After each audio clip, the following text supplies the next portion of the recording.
So we're now ready let me introduce Chris Andrassy. He is the co-founder and CEO of Astral Insights. This is a supply chain solutions firm focused on reimagining business intelligence with AI to build smarter, faster, and more resilient supply chains. It's in its sixth year of operation. They've developed and implemented solutions for a number of different things across several markets. Chris focused on developing and maintaining client relationships, firm strategy, fundraising, and talent acquisition. Really interesting for me is that Chris was part of the Integrated Business and Engineering Honors Program here at Lehigh, studying industrial engineering, industrial systems engineering, and analytic finance. So he is, true and true Lehigh. And of course, he is, on a personal note, understand he is a very avid skier and a musician. He plays the drums. So please join me in welcoming Chris Andrassy. Thank you, Zach. Welcome. Appreciate it. Thank you, everybody. And want to kick it off just getting a sense of where we're at. So if you guys could put your hand up if you've used ChatGPT or something similar. Just should be everybody. And keep them up if you use it on a weekly basis. Okay, and daily basis. Okay. Okay, about 30% then, daily, something similar. And yeah, it's interesting. We had some conversations last night. It really feels like we're in this world where it's hard to imagine what things were like before tools like ChatGPT. And so today, when we're talking about AI, AI means a lot of different things to a lot of different people, but mostly what I'm going to be talking about is generative AI and what we're calling agentic AI now, which is powered by LLMs, and how that affects the supply chain. And my goals here, number one, are to talk about why you should care about this. Why is it not just a nice to have, but something you should really consider to become more competitive as a company. Number two are real world use cases. I'm going to attempt to show some of those live on the screen, some videos as well as some pictures, and then some do's and don'ts of what does a good AI implementation take? What does it take to go beyond a pilot or a POC and get this into the hands of your employees or maybe something you use at school on a day-to-day basis? Here's the clicker. All right, so we'll start with the why. Like I said, we'll go through a bit of our perspective of what we're seeing in supply chain, general outlook. Try to spend the most time on the use cases. I think that's where the rubber really hits the road and can show something tangible for you guys. How to get started, again, that's the do's and don'ts, and then we'll have open Q&A.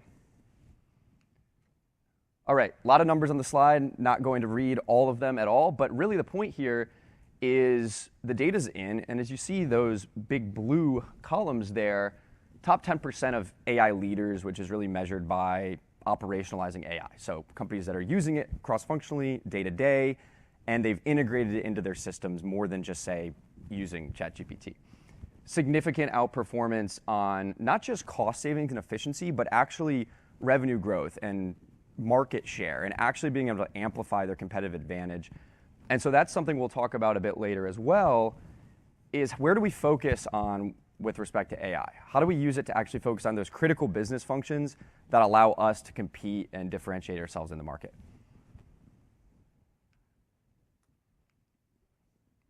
So generally, supply chains are getting more complex. It's something we've been talking about when we talk about do more with less. Really, the reason we have to do more with less is there's just so much information we have to contend with now. There's information overload we're faced with. There's a tremendous amount of disruptions we've had to contend with. And we have to face the reality that not every disruption can be predicted or anticipated. Regardless of how good your data is, I'm not sure anybody predicted the COVID pandemic. And tariffs, people understood they were coming, but nobody really knew exactly how, to what extent, and there was a lot of flip-flopping back and forth. So point being, we know there's some things we can't control, so then it comes down to how do we respond and how quickly can we respond? And that's where AI really comes into play, and integrating data from not just your company, but externally. So ask yourself, how much data do you have about your suppliers? Maybe you have that EDI connection or a supplier portal, and you have pretty good data, but then what about their suppliers' suppliers? Or all the way back to the raw materials. Do you have good information on what's actually happening far upstream so that you can get ahead of, say, a delay or a large spike in commodity prices and actually contingency plan that, figure out how it's going to work its way through the supply chain? So a lot of complexity. We need to understand what we can do to respond quickly. And another thing is we need to get all of that manual data collection, data analysis, preparation of reports that takes away from the real decision making we're trying to do. That's what we want to automate first. That's really the low-hanging fruit. And so we'll talk about that in a moment when I get into use cases as well. Is we don't have to go really sophisticated from day one with AI agents, although we'll show some of that. We want to talk more about what's, again, that low-hanging fruit. How can we get quick value? So how AI actually fits in, specifically mentioning use cases, you can see it's largely across the board. And so this takes us back to understanding where to start and where AI is going to have the biggest impact. And it reminds me, people often talk about the example of the company McDonald's, where people think they're a fast food company, when really they're actually a real estate company in a sense, is that they actually succeed because they own such a large degree of all the properties. And so for them, if they can actually, let's say, use AI or data to make better real estate purchase decisions, that actually might go farther than, let's say, improving customer service. And if anybody's been through a drive-thru recently, you probably know that customer service is not really something they prioritize the way some companies do, but they manage to succeed nonetheless. So understanding really where the competitive advantage comes from. We're seeing a lot of opportunity on everything from demand forecasting and getting better explainability of why is a model telling me what it's telling me, actually getting through that black box, all the way to predictive maintenance, and not just that, but having AI that can help diagnose why something failed. And again, go through that black box. So not just a machine learning model that says, hey, this is likely to fail next week, but why is it likely to fail? How do I fix it quickly? And how do I create some sort of a standard in my organization so that type of issue doesn't happen again? And that's a really common theme we're seeing in projects we're doing in 2025 and beyond, is getting that tribal knowledge into these AI systems. Not just data that's tabular in a spreadsheet or in a database, but information that's in words. It's in manuals, training manuals. It's in conversations. In some cases, it's in people's minds. And so getting some of that information into an AI system, a digital assistant as we're calling it, that's then going to allow you to make better decisions and to ultimately have a more efficient operation. So again, there's a tremendous amount of applications, and the point is really figuring out where to start, not if to start at all. So in terms of the business outcomes that we can enable, there's quite a few, and everything from end-to-end visibility, which often comes down to that ability to integrate data from, again, not just the four walls of your company, but suppliers. Maybe incorporating weather data that might affect your transportation routing or something of similar. Looking at response times being reduced, looking at the ability to quickly react to disruptions, and ultimately it really all rolls up to, again, improving your competitive advantage. I mean, that's the ultimate goal here. It's not just to get an extra 1 or 2% of efficiency gained, but ultimately build something that sets you apart from other companies. So in terms of the types of AI solutions we're seeing, we want to break this down because there's a lot of talk about AI agents, and there's a lot of talk about LLMs in general, machine learning, a lot of different tooling. And so what we're seeing is the most basic, you could call it, or the most foundational, is basically ChatGPT on steroids, or ChatGPT for your organization. This is that basic knowledge search where you want to ask a question about how a particular supplier's on-time delivery rate's trending, or what's going on with a particular customer. Instead of going through and sifting through filters in a dashboard or a report, or maybe going and emailing somebody, now I have a bot that can answer that question. And so this is something that's quite achievable now with a lot of the tools that are out there, and we can talk about things like the cybersecurity, because of course we don't want to just use ChatGPT for this, because we're going to put proprietary information into it. But we want to be able to retrieve that information, and that's a very attainable use case that can save a lot of time. So relatively lower impact as far as the grand scheme is concerned, and it's more of that informative AI. So that's the basic knowledge search, and we will be showing examples of all these. Next, we talk about research for decision support. So those longer research tasks, if maybe I'm on the strategic sourcing team and I want to go evaluate a new potential supplier. Maybe I was heavily dependent on Mexico. I want to look at a domestic supplier. I want to put together a research report. This is where tools like GPT's deep research that some of you may have used. Now, pretty much all the big AI companies have an equivalent of deep research, whether it's Perplexity or Google. And again, there's ways where you can take that base skill set and train it just for your organization. So maybe you have a list of trusted sources, so you know that it's not going to go out and say hallucinate or bring together information that it should not. So a little bit higher impact, because now instead of just asking simple questions about performance, we're looking at more strategic decisions or longer term research tasks. So a bit higher impact. Now we'll talk about the world of agentic AI. So many of you are familiar with robotic process automation, or RPA, which is basically give a system a defined set of rules. If this happens, then do this. Now we're seeing the emergence of what is called agentic process automation, so APA, which instead of giving the computer every single possible if-then scenario, it can actually begin learning what the humans do in a particular process. What happens when there's a delay? Do I email the supplier, and then they might reply back with one of 12 different responses? Maybe I don't want to actually code in every single one of those 12 responses. Instead, I want it to be able to learn over time. So that's agentic process automation. That's the majority of the work we're doing with our clients today. It's not all the way into human out-of-the-loop agents, and I think Peter, somebody mentioned the human in the loop. That's really a critical element here, is that the AI, in essence, has training wheels. You're giving it the ability to learn over time until you've built that trust and confidence in the system, at which point you let it go run and do its task. Last piece is where we're heading. You see a lot of hype about this. There's a lot of organizations that may claim this is here right now. We're not really seeing it in production, at least in the enterprise today. It's certainly something we're vectoring towards, but it's not something that's currently here. And that's the idea of having an AI agent that can go execute a complex task with limited or no human oversight. And so this could be, maybe I'm going to make that supplier decision with just an AI system. It's going to report back to me an answer. Or I'm going to look at a new network design, or the decision of, should I replace the equipment on line 2 this year or next year? Those sorts of decisions right now, we certainly want to keep the human in the loop. But we are headed to the point where over time, AI can take on increasingly complex tasks because it has that business context. It has that understanding of what's actually going on in the organization, and it's able to learn over time. So, see, it's grayed out. It's not really here yet, but certainly that's where we're going in the next, call it 2 to 3 years. Okay, now getting into some actual use cases. And here is a preview of a tool called Manus AI. I don't know if, I'm sure a few of you guys have probably heard of Manus AI, or Manus, whatever it's pronounced. But it actually came out of a Chinese company. And what's interesting about this is it's not new technology. It's a new combination of technology.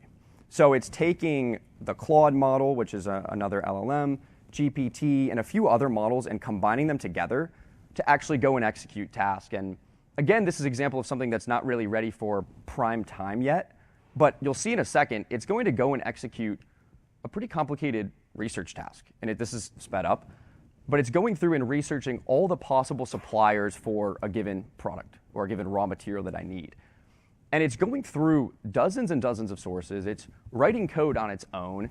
It's displaying its thought process. It's creating graphs. It's doing a lot of the work that you might expect a first, second, third year analyst or an associate to do. And again, it's not at the point where it's replacing people now, but it's very getting close to the point where it can help people be that 10x more productive, where I think somebody mentioned the humans are now more important. I would certainly agree that you need that expertise to fact check the AI, to make sure that it did the right work. But now the AI can offload hours and hours of time that it actually took to reach that conclusion in the first place. So Manus AI, a lot of really cool things this can do. And it's an example of a multi-agent system. Again, that agentic AI that is just now coming into the picture as something organizations are using at scale.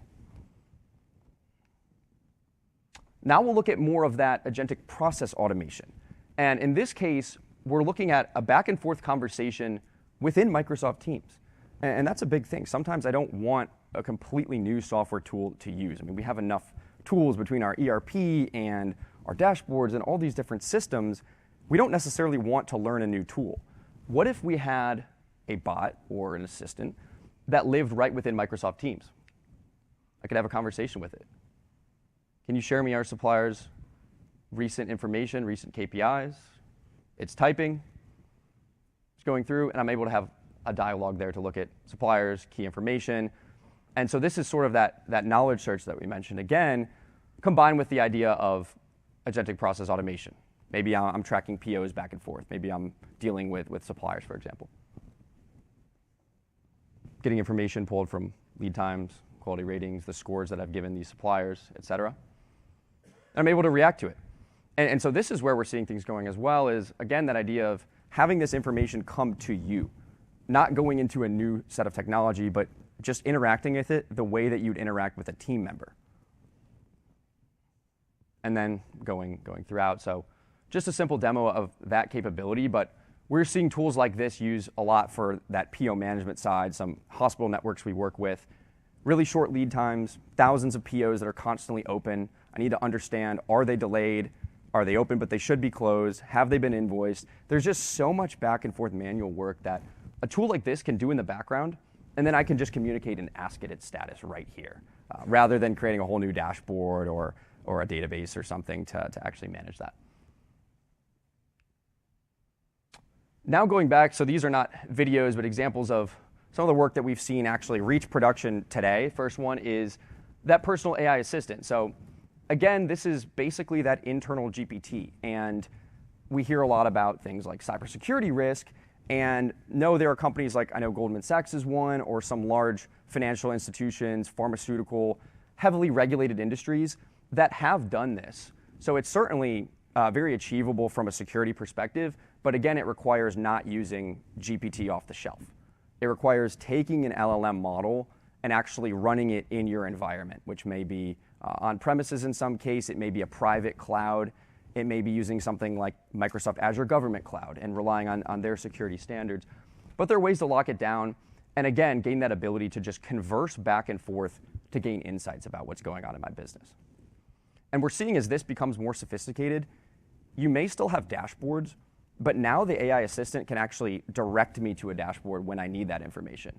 Instead of having to filter all of the various selections, get the exact chart I'm looking for, put it into a PowerPoint, and then repeat that process, now it's very dynamic, on-the-fly creation of dashboards. And so that's where we really see business intelligence going. It's a lot more dynamic. It's a lot more where the AI fits into the human processes that are already happening. Next, we'll talk about the concept of a control tower. And if you see here, some material shortage alert, so an example of a potential disruption. The idea here is building that single pane of glass on top of your systems that may not communicate with each other. So maybe you have a supplier portal, you have an ERP system with various modules, a CRM, maybe some spreadsheets or dashboards that live off to the side. How can we put a single layer that can pull data in from all of those places and tell me where the issues are, tell me where the disruptions are? And then if you look on the right, I see that digital assistant giving me a potential action plan. And so a lot of traditional analytics that you may be familiar with are running in the background, but now they're sort of hidden. The AI assistant is only bringing them out when I need them, when and if I need them. And so you see on the right, that's really that concept, but just know, like I mentioned before, this doesn't have to be an entirely new screen. Just that right hand, say 20%, right, that assistant you see, that UI on the right, that can exist over top your ERP system or your Power BI report or Excel. Meaning if you're already doing work in the tools you're familiar with, now I have the assistant that just comes to me and provides that information without learning a single new tool. And we're seeing that being super effective in organizations where you have a lot of buyers or planners who maybe aren't as inclined to learn a new tool to disrupt their workflow. And certainly in the case of things like shop floor technicians. We do some work on the facility floor of that ability to diagnose, again, root cause issues and fix them. And having this assistant that can just generate insights for them and write for where they are is just such a boon for adoption. And we see that a lot that we'll talk in a minute. One of the big issues with some of these implementations is you don't get that adoption. That people, the boots on the ground, if you will, feel like you're pushing a tool on them that they don't want to use, rather than bringing information to them in a very intuitive way. And then all of a sudden they become evangelists for the technology. And the last one is that example of PO management that I mentioned is a really common use case we see of being able to track what's the pending status of various POs. And bubbling up to the top, what are the biggest issues? Where are the delays? What's the root cause of the delay? And then what are some recommended action items I can do to actually remediate that? So as you can see, various different interfaces that can be created. Now with AI technology, it also helps just spinning up all types of different software user experiences that you could imagine. But again, what's really important is getting those users engaged, getting the people who are going to use the tool engaged, not just the people who are building the tool, not just the IT teams or the technologists, but the fundamental decision makers in the company. And lastly, we won't spend a ton of time here, but what's a really interesting application of existing technology and new technology we're finding is demand forecasting. So let's say going from a monthly level forecast as part of my monthly S&OP process to maybe a weekly level granularity. And maybe I want to bring in external data factors. Again, maybe weather affects the demand in certain areas, or maybe commodity prices actually has a correlation. So being able to bring in all of that data to get a more accurate demand forecast, and that was possible with machine learning probably in the past 10 to 15 years, and we've done that work. But now where we're going is, what about all that tribal knowledge that a salesperson might have? They just have a gut feel of how much they're going to sell into a particular customer because they know them and they have the relationship. And it might be a little bit hard for them to quantify that knowledge. And then over here, I have my planning team or my demand planners who are very quantitative, and they've got all these numbers. So often that's a challenge we see, is how do you merge the qualitative and the quantitative to get a good forecast? And that's where tools like AI agents can actually learn those patterns and that unstructured data to begin adjusting the forecast and get improved accuracy. And the last piece I'll mention there too is, again, the explainability. Now with tools like LLMs, I can have a plain text, just English paragraph that explains why a forecast said what it did, versus in the world of traditional machine learning, it's very much a black box where I get an output and I have to rely on the way it was created that it's correct. And now I can actually have an explanation for why. So you'll hear that talked about a lot of explainable AI, which dovetails a lot with the ethical considerations as well. If I'm making decisions on various service levels to give to different customers, or things that might affect safety in the workplace or the shop floor, certainly I want to know how those decisions are arrived at by the AI. And I also want to keep the human in the loop to make the final decision. So various different use cases there. There's certainly other ones, but I'll say really that demand forecasting, the PO management, inventory management, which we didn't talk as much about, and then some of the downtime mitigation strategies on the shop floor are really the biggest areas we're being brought in to do work, and where we're seeing a lot of opportunity. Not to say that there's not opportunity in every area of the supply chain. And that really gets us at how to get started, or there's so many areas. Where do I focus? Where do I prioritize my efforts? And it comes down to a fundamental perspective that is not data-centric. And that's really sometimes tough to do, especially if we're more technology inclined. And certainly we live in this world where things are changing every day and every week, but not being that hammer in search of a nail. Not taking AI and just saying, where can I apply AI? Instead, thinking about, what am I trying to do in my business? Am I in cost containment mode? Do I have issues with managing a really large volume of POs or supplier performance going down?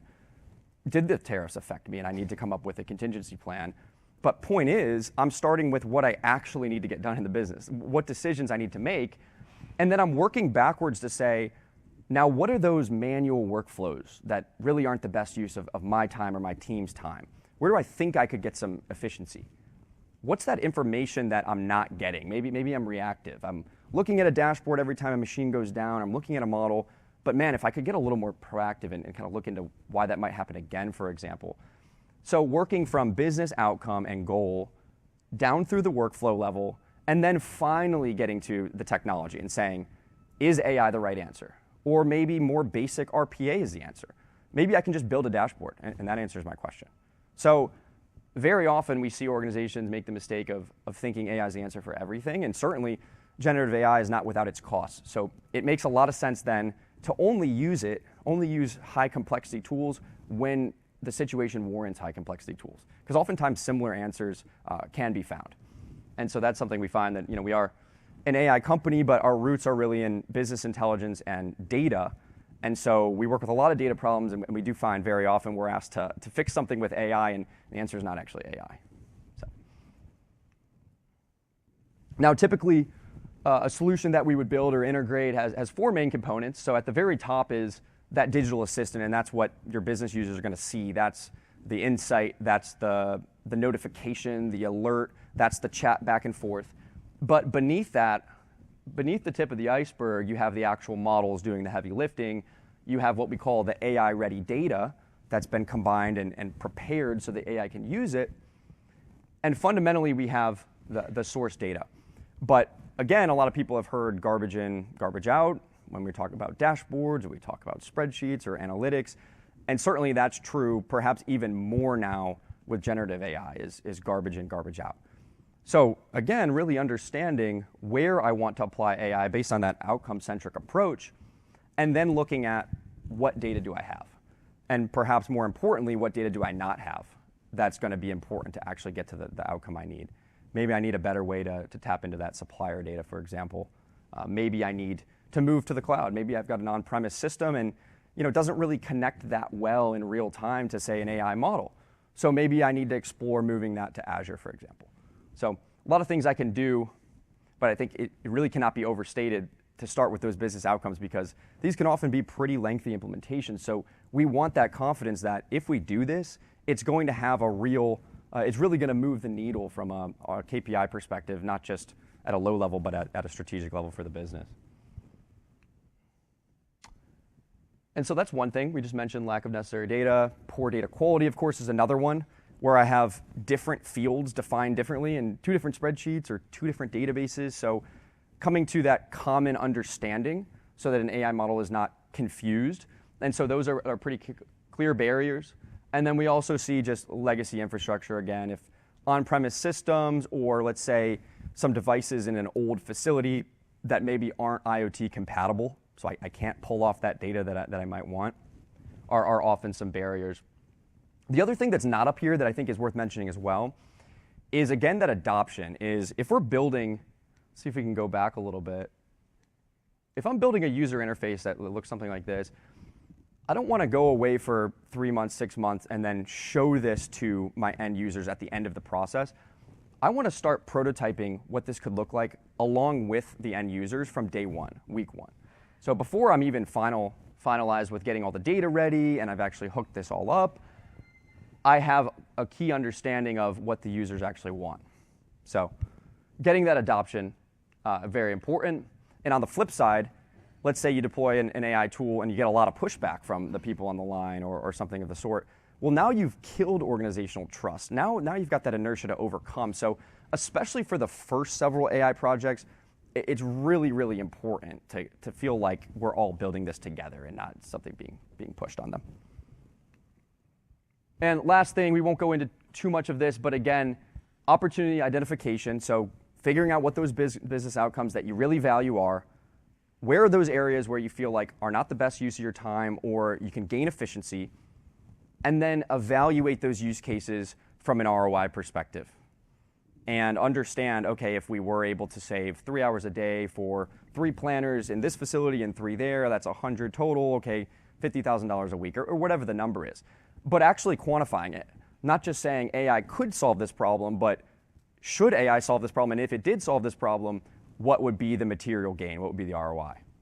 And so that's really the most important thing. Before we talk about implementation plan and using Agile versus not and using X tool versus Y tool, it's really laying the foundation for success so that I can get that critical mass and keep developing many solutions for years to come. Last thing, what's next? I talked about this a little bit in terms of the middle one, which is blanket term, but smarter agents. Agents that understand the context of your business, what they should be doing, and they're able to take on increasingly complex tasks where the value of human expertise then goes up because, of course, I still need a human to fact check that AI again. I need to make sure that it's correct, but a lot of the time that was spent to arrive at that conclusion is now taken on by the artificial intelligence. So smarter agents, AI-first user experiences, all that really means is that every user is going to have their own personal experience of interacting with data and information. Instead of one dashboard for a 10-person team, it's 10 digital assistants that can deliver information exactly how they want to see it. And we're all probably familiar with some individuals on the team who are a bit more analytical, and so they want to see that number down to the 5th decimal point. Other people, they want the big picture. So can I build an AI system that's going to flex to that? It's going to be able to give people information how they prefer to consume it, not just what it is, but how they consume it. And the last piece, we're seeing planning and execution cycles begin to get shorter. So let's take a monthly S&OP process, for example, where I plan and then I execute and then I feedback the results and I see what I do right, what I do wrong, what more data should we try to factor in, and I repeat the process. Well, now if I have access to more data, more AI, and I could do more with less with AI, all of a sudden maybe I can start running that cycle on a weekly basis, or maybe in 5 years on a daily basis, where planning and execution fuse together, and it's a very dynamic process where I'm constantly considering new information, new facts, and adjusting my decisions on the fly.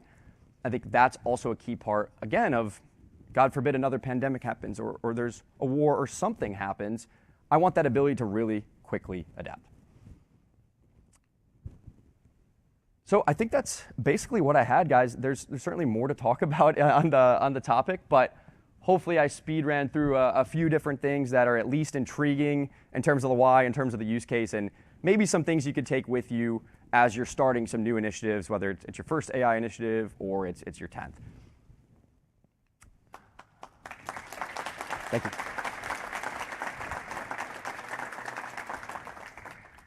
And we'll go to questions. And just quickly, if you guys are interested in seeing more applications, use cases, real world case studies, all that good stuff, you can find me on LinkedIn. I'm sure my information is available, or shoot me an email.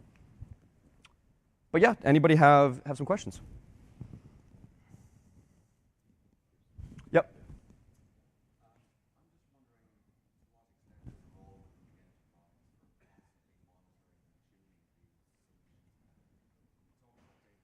Yep. Mm-hmm. Sorry. You've got to get to the person with the mic first. I know we've wonderful students have now taken over our professors, but they're so gentle and polite. Please wait for the students to come there with the microphone because we're recording this as well. So go ahead. Yeah, Thank you. Can you hear me? Yeah. Yep. Sounds good. Yeah, I just wondering, and thanks for this, just wondering to what extent, we talked about data quality being a dependency for the project, but wondering, is there a role in the enterprise starting to emerge now for constantly monitoring and tuning these solutions as they get built, and where does that role sit? Absolutely, there's a role. It's something, I think Alfonso, my co-founder, is here today, and we were talking about that last night of having sort of a control tower to monitor the performance of a digital assistant or an agent or a system. And so yes, in the world of traditional machine learning, of predictive analytics, we had ML ops, as it was called, which was making sure models continued to perform the way they should, and if not, making adjustments. And now we have what's called either AI ops or LLM ops, and it's a very similar or analogous process where, yes, we're continually monitoring that. As far as where it sits, that's a really good question, and it depends on the organization. But what we're seeing be more successful is if there's a cross-functional overlap in terms of who actually owns that ongoing performance. From an accountability perspective and just from an overall success perspective, that it's not just housed in, let's say, IT only, and it's not also just housed on the business side, but either you come together to create a task force or a center of excellence around AI, or there's some cross-functional group that feels like they collectively own the technology, and they own if something does go wrong, and they also own the benefits. But simple answer is yes, definitely. We want to continually monitor these things, and it's not at all a one and done type of implementation. Just like any other software, just like your ERP is not a one and done, as we're probably painfully aware in some cases. Yep.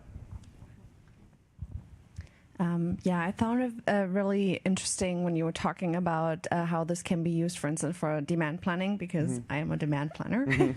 And I found it very interesting when you talked about how, AI could be used to find different correlations that I might not be looking at right now, as like prices of commodities and stuff like that. I was just, and you talked about it a little bit as like a barrier. Is like the data availability. Right. And I'm also thinking about like accuracy, or that actually you look at the same thing. For instance, if you have like some data and maybe it's labeled the same, but it's like just one period off in time or something like that, then obviously if I collect all that data and I run the model, maybe my forecast will then also be offset. off. Yeah. So like, and obviously I don't want to gather all this data and then run a model and then realize it's not working and then backtrack it and find all this out. So do you have any best practices how to go about that issue? Yeah, definitely. And it really comes down to the approach being highly iterative. And any demand forecasting project we would do, we never know for sure exactly what models are going to perform the best. We might have an idea because we've been in a similar company or situation, but we don't really know till we see the performance. And likewise, we don't always know what data sets are going to be the most predictive. And that's sort of the fascinating thing about AI and machine learning, is sometimes you'll be surprised that there is a correlation between data sets that you would never have thought there was. And so really starting with a small experiment and what we call back testing. So taking a forecast that you already did, let's say for the last 12 months, and then testing different models and methods, slowly introducing, let's say, a new data set or a new model one at a time, and comparing that process. So very much like the scientific method. I have a hypothesis that if I can bring in that weather data, I'm going to get an improvement in accuracy. Well, let's test that hypothesis on a small subset of that data and compare the results. And I think that's a very key thing, so that I'm not going and investing in a more expensive method or building new infrastructure or whatever the case may be until I'm confident that there are early results or early indications that it's going to be a successful approach.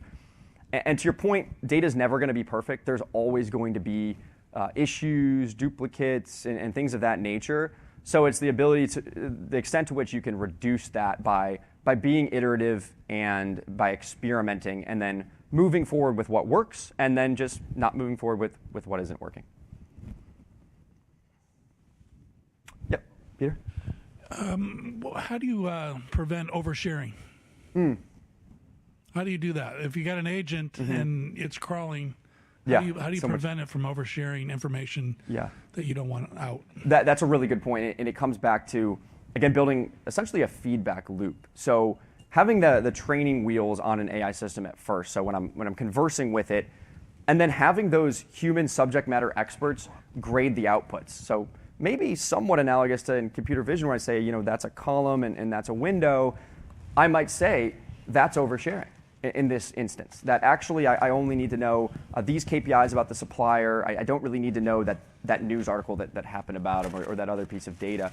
So one side of it's at the human level. It's giving the AI the feedback so that it can learn over time and understand this person prefers information in this way, they only need this subset of data and not that other data, et cetera.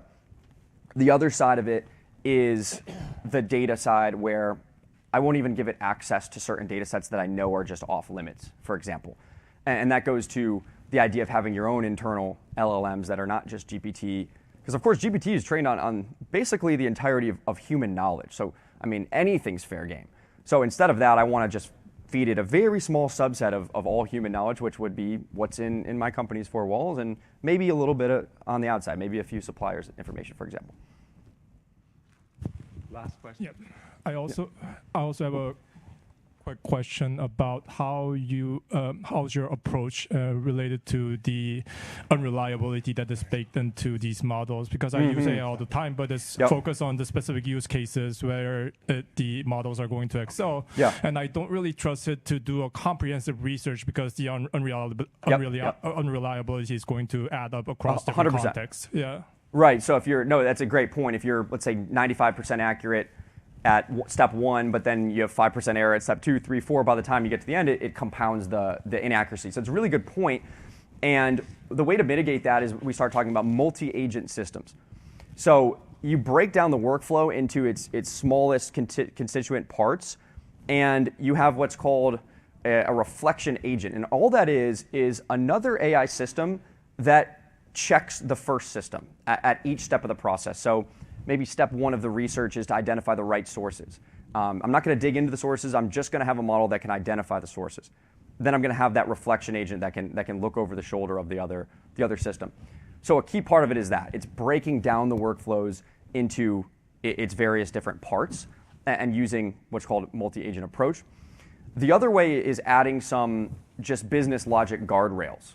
So certain information or certain thresholds that can't be exceeded, for example, I can give that as a hard and fast rule to the system so it knows that it can't exceed those boundaries. So various different ways to mitigate that non-deterministic nature of an LLM.